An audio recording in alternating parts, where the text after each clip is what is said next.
Hello friends, ഞാൻ വിഷ്ണുവാണ്. ട്രിവിയൻ food മാസ്റ്റേഴ്സിന്റെ പുതിയ വീഡിയോയിലേക്ക് ഏവർക്കും സ്വാഗതം. ഞങ്ങൾ ഇന്ന് ശർക്കര കൊഴുക്കട്ടയാണ് ഉണ്ടാക്കാൻ പോകുന്നത്.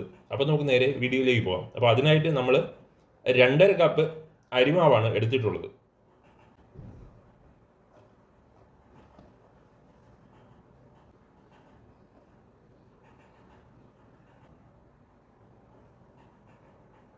അതോടൊപ്പം തന്നെ നമുക്ക് ഇതിലേക്ക് 1 ടേബിൾ സ്പൂൺ ശർക്കര കൂടി ചേർക്കാം.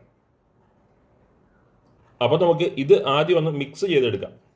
ശർക്കര ഓപ്ഷണലാണ്, എന്ന് വെച്ചാൽ മാവിന് കുറച്ചൊരു മധുരം കിട്ടും, അതിനു വേണ്ടിയാണ് ചേർക്കുന്നത്. ഇനി നമുക്ക് ഇതിലേക്ക് 2 കപ്പ് തിളച്ച വെള്ളം ഒഴിക്കാം.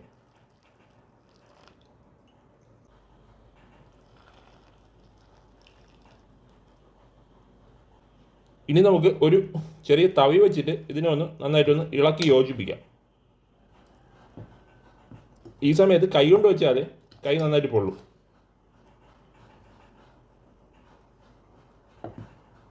ഇത് 2 കപ്പ് വെള്ളം മാത്രമല്ല ഒഴിക്കേണ്ടത്, ഇത് നന്നായിട്ട് മിക്സ് ചെയ്ത് എടുക്കാൻ കണക്കിനുള്ള വെള്ളം ഒഴിക്കണം.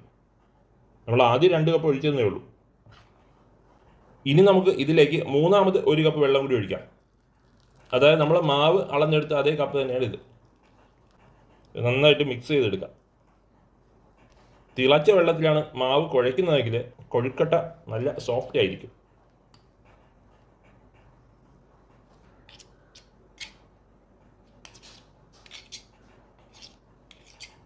ഇനി ഇത് നമുക്കൊരു 10 മിനിറ്റ് നേരം ഒന്ന് അടച്ചു വയ്ക്കാം. അതാകുമ്പോൾ നമ്മുടെ ഈ മാവ് കുറച്ചൊന്ന് സോഫ്റ്റ് ആയിട്ട് കിട്ടും.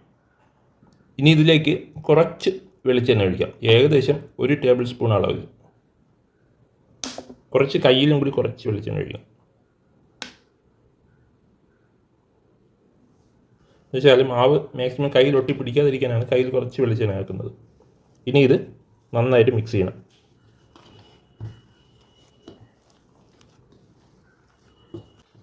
രണ്ടര കപ്പിന് അരിമാവിന് നമ്മളൊഴിച്ച് 3 കപ്പ് തിളച്ച വെള്ളം കറക്റ്റായിരുന്നു.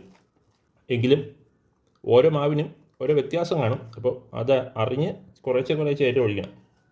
അതോ വെള്ളം കുറച്ച് കൂടി പോകണമെങ്കിൽ കുറച്ച് മാവ് കൂടി ഇട്ട് അത് അഡ്ജസ്റ്റ് ചെയ്യണം. നമ്മൾ ചപ്പാത്തിക്കൊക്കെ കുഴയ്ക്കുന്ന ആ ഒരു രീതിയിലാക്കി എടുക്കണം. ഇനി നമുക്ക് ശർക്കരയും തേങ്ങയും മിക്സ് ചെയ്യാം. ഏകദേശം ശർക്കരയും തേങ്ങയും ഒരേ അളവിലാണ് എടുക്കേണ്ടത്. ഇതുപോലെ ഒരു സ്പൂൺ വെച്ചാണ് മിക്സ് ചെയ്യേണ്ടത്. നമ്മൾ കൈവച്ച് മിക്സ് ചെയ്താൽ ചിലപ്പോൾ ശർക്കര അലിഞ്ഞിട്ട് വെള്ളം പോലെ ആയിപ്പോവും. ഇനി ചെറുതായിട്ട് തല്ലിയെടുത്ത 3 ഏലക്ക കൂടി ചേർക്കാം. എന്നിട്ടിത് നന്നായിട്ട് മിക്സ് ചെയ്യാം.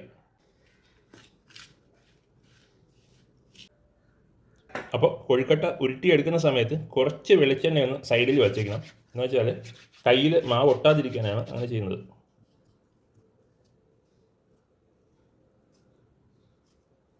കുറച്ച് ഒരു ഉരുള കണക്കിനുള്ള മാവ് എടുത്തിട്ട് അതൊന്ന് ജസ്റ്റ് ഒന്ന് തള്ളവിരൽ വെച്ച് അതിനെ ഒന്ന് ചെറുതായിട്ടൊന്ന് ഇതുപോലെ ഒന്ന് ഷേപ്പ് ചെയ്തെടുക്കണം. തള്ളവിരൽ വെച്ച് ഇതുപോലെ ഒന്ന് ഷേപ്പ് ചെയ്തെടുക്കണം.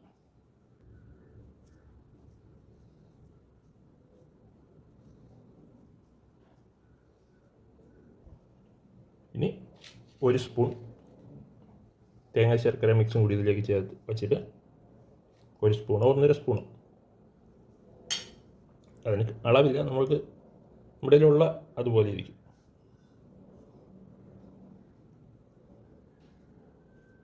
ഇത് തമ്മിൽ ചേർത്ത് വെച്ച് മിച്ചം മാവ് ഒരുപാടുണ്ടെങ്കിൽ അതിനെ എടുത്ത് മാറ്റി ഇതുപോലെ ഒന്ന് ഉരുട്ടിയെടുക്കണം. ഇത്രയേ ഉള്ളൂ, വളരെ എളുപ്പമാണ്. നമ്മൾ ആദ്യമായിട്ടൊന്ന് ചെയ്യുമ്പോൾ ചെറുതായിട്ട് ചിലപ്പോൾ ഒന്ന് പ്രയാസം തോന്നും, പക്ഷേ എളുപ്പമാണ്. എന്നിട്ട് എണ്ണ, അതായത് ഓയിൽ ആഡ് ചെയ്ത ഒരു പാത്രത്തിൽ വേണം വയ്ക്കാൻ. ഓയിൽ ചെറുതായിട്ടൊന്ന് റബ്ബ് ചെയ്തിട്ടുള്ള പാത്രത്തിലാണ് വയ്ക്കേണ്ടത്, അല്ലെങ്കിൽ പാത്രത്തിൽ ചെയ്ത് ചിലപ്പോൾ ഒട്ടിപ്പിടിച്ചു പോകും. കൊഴുക്കട്ടയ്ക്ക് നമ്മൾ ഈ മാവ് സെറ്റാക്കി എടുക്കുമ്പോൾ 2 കൈയും വെച്ച് ഇത് പരത്തി എടുക്കാൻ പറ്റത്തുള്ളൂ.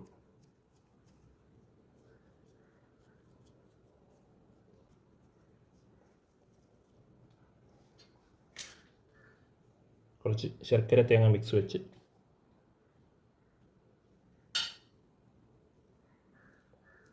ഈ 4 അറ്റവും വരുന്ന ഭാഗം ചേർത്ത് ആ ഭാഗത്തുള്ള ഇത് ചേർത്ത് കഴിഞ്ഞിട്ട് മിച്ചം വരുന്ന കുറച്ച് മാവ് കാണും, അത് മാറ്റി ചെറുതായിട്ടൊന്ന് ഉരുട്ടിയെടുക്കുക.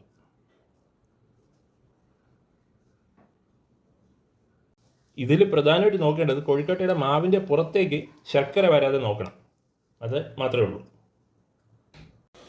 ഇപ്പോൾ വെള്ളം നന്നായിട്ട് തിളച്ചിട്ടുണ്ട്. അതുപോലെ തന്നെ വെള്ളത്തിൽ നമ്മൾ ഒരു 2 ഏലക്ക കൂടി ഇട്ടാൽ ആവിക്ക് അതായത് വെള്ളത്തിൽ നിന്ന് വരുന്ന നീരാവിക്ക് ഒരു ഏലക്കയുടെ ഫ്ലേവർ മണം കിട്ടും.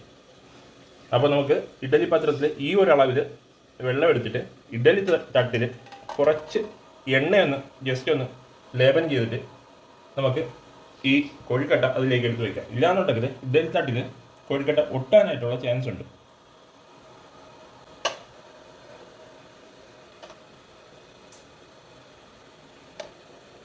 ഇത് വയ്ക്കുമ്പോൾ ഇതിൻ്റെ ഈ ഹോള് അടയാത്ത രീതിയിൽ സൈഡിലായിട്ടാണ് വയ്ക്കേണ്ടത്. എല്ലാ ഹോളും അടയാൻ പാടില്ല. അപ്പോൾ ഇതൊന്ന് നമുക്ക് ആവി കയറ്റി എടുക്കാം. ഇനി നമുക്കിത് അടച്ച് വെച്ച് വേവിക്കാം. ഏകദേശം ഒരു 15-20 മിനിറ്റ് നന്നായിട്ട് വേവിക്കാം. ഹലോ, ഇപ്പോൾ നമ്മുടെ കൊഴുക്കട്ട ഏകദേശം നന്നായിട്ട് വെന്തിട്ടുണ്ട്. നമുക്ക് നോക്കാം, വെന്തിട്ടുണ്ടാവും. ഹലോ, അപ്പോൾ നമ്മുടെ ശർക്കര കൊഴുക്കട്ട നന്നായിട്ട് വെന്തിട്ടുണ്ട്. നമുക്ക് എന്തായാലും ഇതൊന്ന് ടേസ്റ്റ് ചെയ്ത് നോക്കാം. അപ്പോൾ ഫ്രണ്ട്സ്, ഈ വീഡിയോ ഇഷ്ടപ്പെട്ടിട്ടുണ്ടെങ്കിൽ ഒന്ന് ലൈക്ക് ചെയ്യുക, കമൻറ്റ് ചെയ്യുക, സബ്സ്ക്രൈബ് ചെയ്യുക, ഷെയർ ചെയ്യുക. അപ്പോൾ ശരി, നമുക്ക് മറ്റൊരു വീഡിയോയുമായി വീണ്ടും കാണാം.